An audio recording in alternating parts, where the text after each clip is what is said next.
नमस्कार दोस्तों। Target with SDM आप सभी का स्वागत है। देखते हैं आज कुछ प्रमुख महत्वपूर्ण प्रश्नों को लेकर आए हैं आपके सामने। तो चलिए देखते हैं पहला प्रश्न क्या है। राष्ट्रीय प्रेस दिवस किस दिन मनाया जाता है? राष्ट्रीय प्रेस दिवस 16 नवंबर को भारत में मनाया जाता है, जबकि विश्व प्रेस दिवस प्रत्येक वर्ष 3 मई को मनाया जाता है। वर्ल्ड प्रेस फ्रीडम डे 3 मई को मनाया जाता है। प्रेस की स्वतंत्रता का चर्चा जो है वो भारतीय संविधान में अनुच्छेद 19 में किया गया है। यह भी आप यहाँ से याद रखेंगे। प्रेस की स्वतंत्रता बहुत ज़रूरी है और भारत में मीडिया को, प्रेस को चौथा स्तंभ माना गया है। प्रेस से आप लोग थोड़ा सा याद रखिएगा, भारत का पहला समाचार पत्र था 1780 में बंगाल गजट, जो भारत का पहला प्रिंट मीडिया का समाचार पत्र था। इसके संस्थापक कौन थे? तो James Augustus Hicky. Bengal gazette का यह कब रिलीज किया गया? तो 1780 में।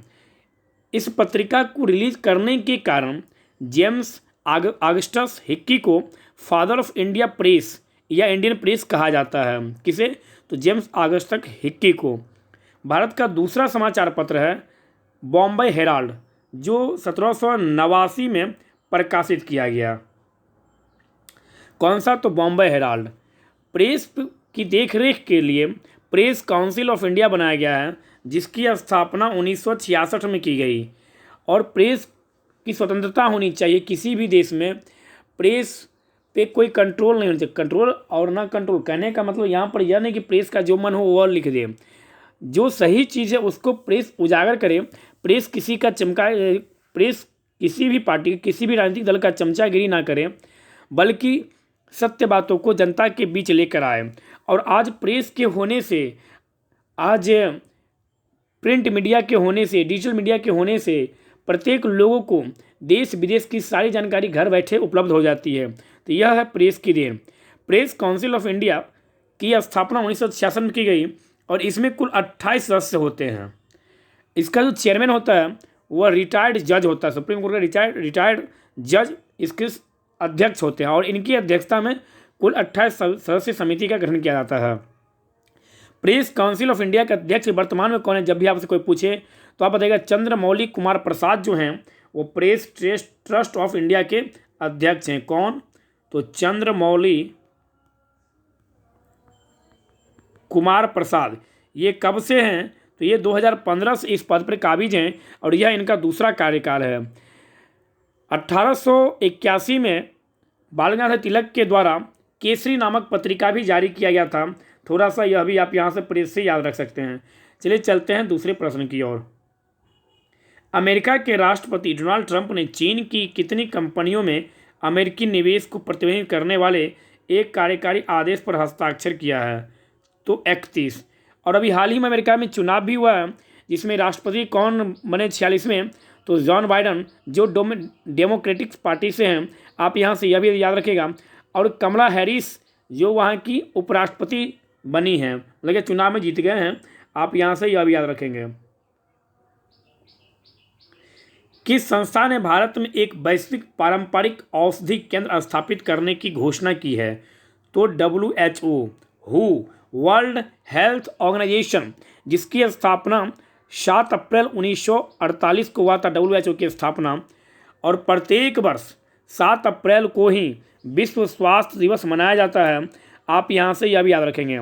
और WHO, वर्ल्ड हेल्थ ऑर्गेनाइजेशन के द्वारा ही कोरोना नामक महामारी का नाम कोविड-19 दिया गया। को मतलब कोरोना, VI मतलब वायरस और D मतलब डिजीज़, कोरोना वायरस डिजीज़। और 19 मतलब 2019 के दिसंबर के मध्य में ये आया था, इसलिए इसका नाम कोविड-19 रखा गया। फिर कभी आपसे पूछ ले कि इसका मुख्यालय कहाँ है WHO का, तो WHO, वर्ल्ड हेल्थ ऑर्गेनाइजेशन जो है, यह एक तरह से कह सकते हैं हम लोग, यह UNO का एक तरह से सदस्य के, मतलब क्या, यह संयुक्त राष्ट्र संघ का ही यह एक संगठन के रूप में यह कार्य करता है। और इसके अध्यक्ष जब पूछे आपसे कौन है, तो टेड्रोस अधनोम WHO के अध्यक्ष हैं। आप यहाँ से यह भी याद रखेंगे। जबकि संयुक्त राष्ट्र संघ के महासचिव कौन हैं? तो एंटोनियो गुतरेश, जो पुर्तगाल के हैं। और संयुक्त राष्ट्र संघ के उप महासचिव कौन हैं? तो अमीना मोहम्मद, जो नाइजीरिया के हैं, यह भी आप याद रखेंगे। और जब पूछे कि संयुक्त राष्ट्र संघ का 75वां सत्र जो अभी संयुक्त राष्ट्र महासभा का जो आयोजित किया गया उसके अध्यक्ष कौन, तो बोल्कन बोजी कक्कर, बोल्कन बोजी कक्कर मतलब क्या, नेहा कक्कर साहब याद रख सकते हैं, कक्कर बोजी कक्कर जो टर्की के हैं, आप यहाँ से यह भी याद रखेंगे। किस देश ने भारत से 50 मीट्रिक टन खाद्य सहायता प्राप्त की है, तो जिबूती। नेक्स्ट, विश्व मधुमेह दिवस कब मनाया जाता है, तो विश्व मधुमेह दिवस प्रत्येक वर्ष 14 नवंबर को मनाया जाता है। मधुमेह अब याद रखिएगा, डायबिटीज़ भी इसे कहते हैं, यह भी आप यहाँ से याद रखिएगा। किस फार्मूला 1 ड्राइवर ने टर्किश ग्रांड प्रिक्स खिताब को जीतकर अपना 7वां विश्व चैंपियनशिप खिताब जीत लिया है, तो लुइस हैमिल्टन। आप लोगों के लिए यहाँ से प्रश्न है कि लुइस हैमिल्टन का संबंध किस देश से है। हाल ही में बांग्ला फिल्म के किस प्रसिद्ध अभिनेता का 85 वर्ष की उम्र में निधन हो गया, तो सौमित्र चटर्जी का निधन हो गया हाल ही में 85 वर्ष की अवस्था में।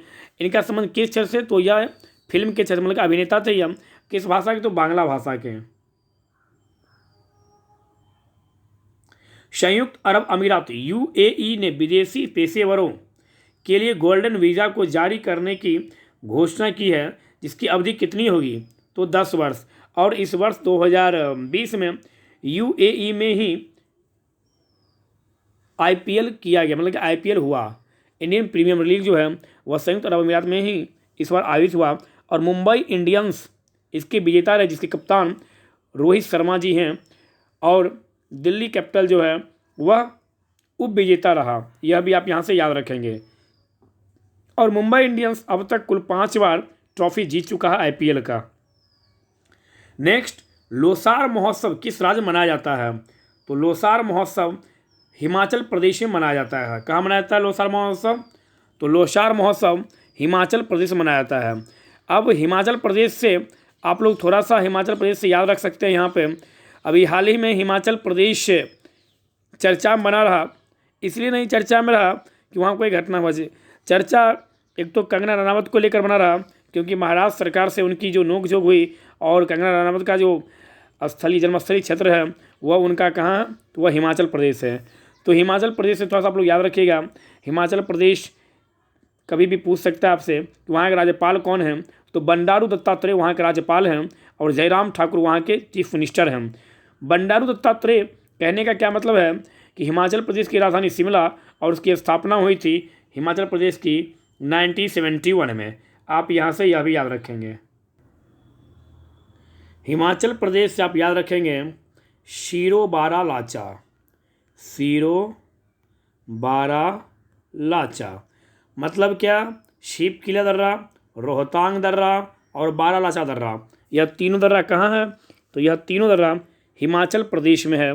आप यहाँ से यह भी याद रखेंगे। चलते हैं नेक्स्ट प्रश्न की ओर। बाली यात्रा महोत्सव कहाँ मनाया गया, तो बाली यात्रा महोत्सव ओडिशा में मनाया गया है। तो यहाँ से आप याद रखिएगा, ओडिशा से चिल्का झील कहाँ है, तो चिल्का झील ओडिशा में है। आप यहाँ से यह भी याद रखेंगे। और ओडिशा से आप याद रख सकते हैं, जब भी आपसे कभी पूछे कि ओडिशा के चीफ मिनिस्टर कौन है, तो आप बताइएगा नवीन पटनायक जी, और प्रोफेसर गणेशी लाल जी यहाँ के गवर्नर हैं, राज्यपाल हैं। कहाँ के, तो ओडिशा के।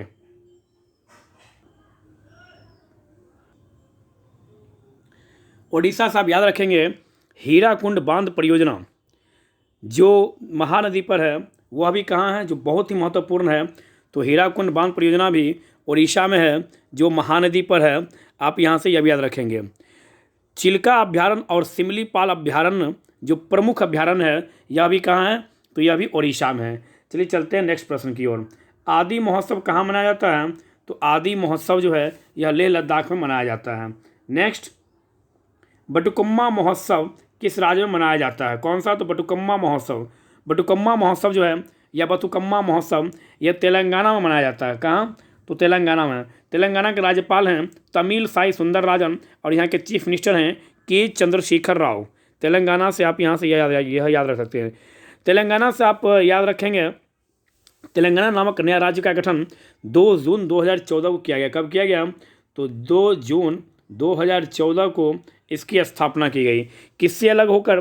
तो आंध्र प्रदेश से अलग होकर तेलंगाना नामक नया राज्य बना।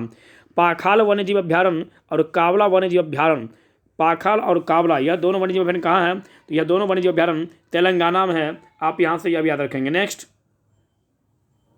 मकई महोत्सव कहाँ मनाया जाता है? मकई महोत्सव मध्य प्रदेश में मनाया जाता है। तो मध्य प्रदेश से आप लोग याद रखेंगे कि मध्य प्रदेश के चीफ मिनिस्टर हैं शिवराज सिंह चौहान जी, और मध्य प्रदेश के अतिरिक्त प्रभार राज्यपाल हैं आनंदीबेन पटेल जी, जो उत्तर प्रदेश के चीफ मिनिस्टर हैं। कौन? तो आनंदीबेन पटेल उत्तर प्रदेश के राज्यपाल हैं। मध्य प्रदेश आप याद रखेंगे। कान्हा किसली राष्ट्रीय उद्यान और पंचमढ़ी राष्ट्रीय अभ्यारण्य, यह दोनों कहाँ हैं? मध्य प्रदेश। बहुत बार, कई बार पूछा जा चुका है। कान्हा किसली राष्ट्रीय उद्यान जो मध्य प्रदेश में है। बारगी परियोजना बारगी नदी पर, यह भी मध्य प्रदेश की प्रमुख परियोजना है। मध्य प्रदेश आप यह भी याद रखेंगे। और गंगा सागर परियोजना जो चंबल नदी पर स्थित है, यह भी मध्य प्रदेश में। कौन सा? तो गंगा सागर परियोजना जो चंबल नदी पर है, यह भी मध्य प्रदेश में स्थित है। आप यहाँ से मध्य प्रदेश से प्रमुख परियोजना में आप एक नाम यह भी याद रखेंगे। दूसरा, तवा परियोजना जब कभी पूछे, जो तवा नदी पर है, यह भी मध्य प्रदेश से संबंधित है। चंबल परियोजना जो चंबल नदी पर है, यह राजस्थान और मध्य प्रदेश इन दोनों राज्यों से यह संबंधित है। आप यहाँ से मध्य प्रदेश से यह भी याद रख सकते हैं। नेक्स्ट, फूलदेई त्यौहार कहाँ मनाया जाता है? तो फूलदेई त्यौहार जो है यह उत्तराखंड में मनाया जाता है। तो उत्तराखंड के चीफ मिनिस्टर कौन हैं? तो उत्तराखंड के चीफ मिनिस्टर हैं त्रिवेंद्र सिंह रावत, और बेबी रानी मौर्य उत्तराखंड के राज्यपाल हैं। आप उत्तराखंड से यह भी याद रख सकते हैं। उत्तराखंड से आप याद रखेंगे केदारनाथ कहाँ है? तो उत्तराखंड में। और राजधानी तो आप याद रखेंगे उत्तराखंड की राजधानी जब कभी पूछे आपसे, तो देहरादून या गैरसैंण जो है यह उत्तराखंड की राजधानी है। उत्तराखंड से आप याद रखेंगे सबसे महत्वपूर्ण टिहरी बांध परियोजना। टिहरी बांध परियोजना कहाँ है? तो टिहरी बांध परियोजना उत्तराखंड में है। जबकि जिम कॉर्बेट राष्ट्रीय उद्यान भी कहाँ है? तो जिम कॉर्बेट राष्ट्रीय उद्यान भी उत्तराखंड में स्थित है। आप उत्तराखंड से यह दो बातों प्रमुख रूप से आप याद रखेंगे। नेक्स्ट, नमस्ते थाईलैंड महोत्सव कहाँ मनाया गया?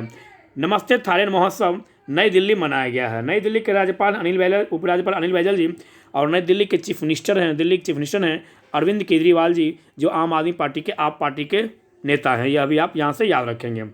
काला घोड़ा महोत्सव कहाँ मनाया गया? तो काला घोड़ा महोत्सव महाराष्ट्र मनाया गया। महाराष्ट्र के राज्यपाल हैं भगत सिंह कोश्यारी जी, महाराष्ट्र के चीफ मिनिस्टर हैं उद्धव ठाकरे जी। महाराष्ट्र मतलब लोनार झील कहाँ है? महाराष्ट्र में। यह भी आप यहाँ से याद रखेंगे। महाराष्ट्र से आप याद रखेंगे महाराष्ट्र में 2 सदनीय व्यवस्था है, मतलब क्या महाराष्ट्र में विधानसभा और विधान परिषद भी है।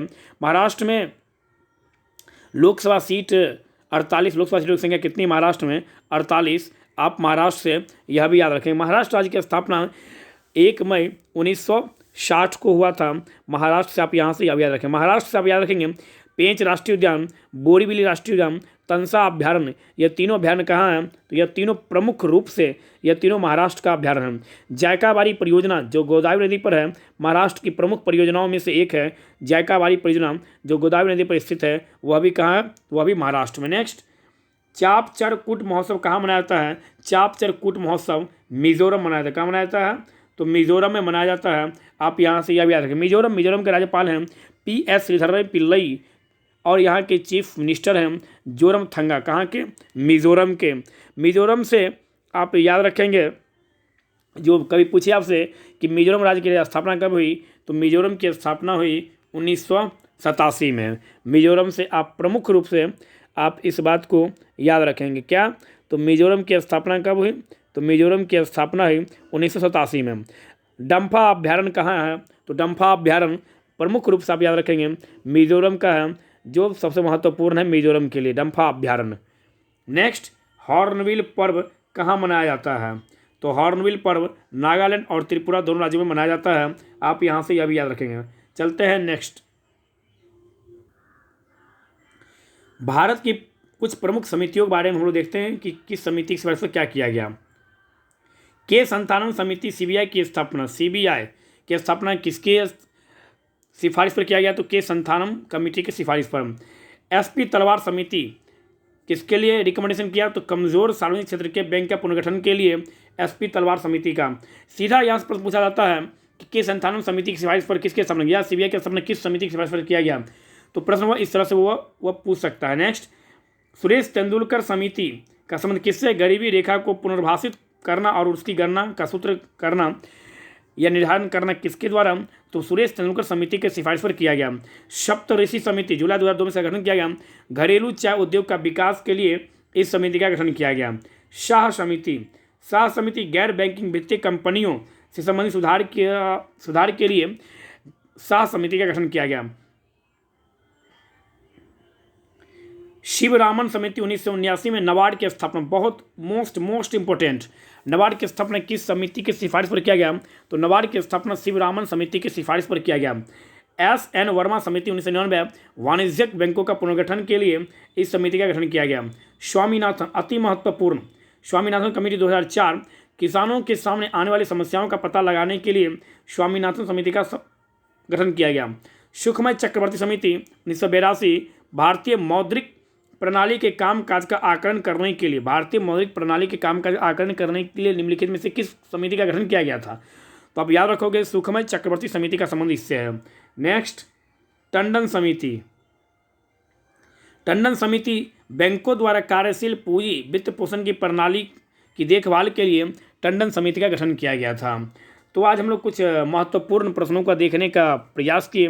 हम उम्मीद करते हैं कि आप लोगों को अच्छा लगेगा और आप लोगों को एग्ज़ाम में बहुत यहाँ से मदद मिलेगा।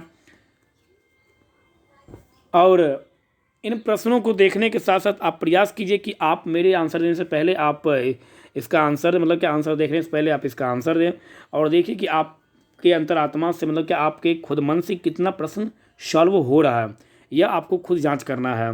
धन्यवाद।